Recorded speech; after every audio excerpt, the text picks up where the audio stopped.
ఎడారిలో సెలయేర్లు అక్టోబర్ 26.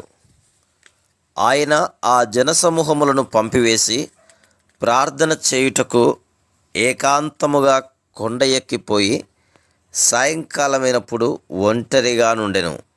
మత్తయి సువార్త 14వ అధ్యాయము 23వ వచనం. మనిషిగా యేసుక్రీస్తు ఏకాంతానికి ఉన్న ప్రాముఖ్యతను గుర్తించాడు. తనంతట తాను ఒంటరిగా ఉండేవాడు. మనుషులతో సహవాసం మనలను మన నుండి బయటకు ఈడ్చి అలసిపోయేలా చేస్తుంది. యేసుక్రీస్తుకు ఇది తెలుసు. ఒంటరితనంలో తన శక్తులన్నిటినీ కూడగట్టుకోవాలని, తాను నెరవేర్చవలసిన కార్యాన్ని నెమరువేసుకుంటూ ఉండాలని, తన మానవ బలహీనతలను తండ్రిపై ఆధారపడడం ద్వారా జయిస్తూ ఉండాలని గ్రహించుకుంటూ ఉండేవాడు. క్రైస్తవుడికి ఇది మరింత అవసరం.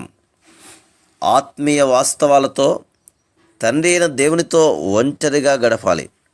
సాక్షాత్తు యేసుప్రభుకే ఈ ఏకాంత ధ్యానం లేకుండా దైవశక్తిని తనలో నిలుపుకోవడం, తన పనుల్ని పూర్తి చేయడం సాధ్యమయ్యేది కాదు.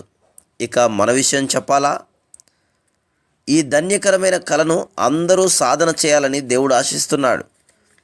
ఈ ఉన్నతమైన పరిశుద్ధ మహాద్భాగ్యాన్ని అందరూ సొంతం చేసుకోవాలని, ప్రతి విశ్వాసి దేవునితో ఒంటరిగా గడపడాన్ని కోరుకోవాలని ఆజ్ఞాపిస్తున్నాడు.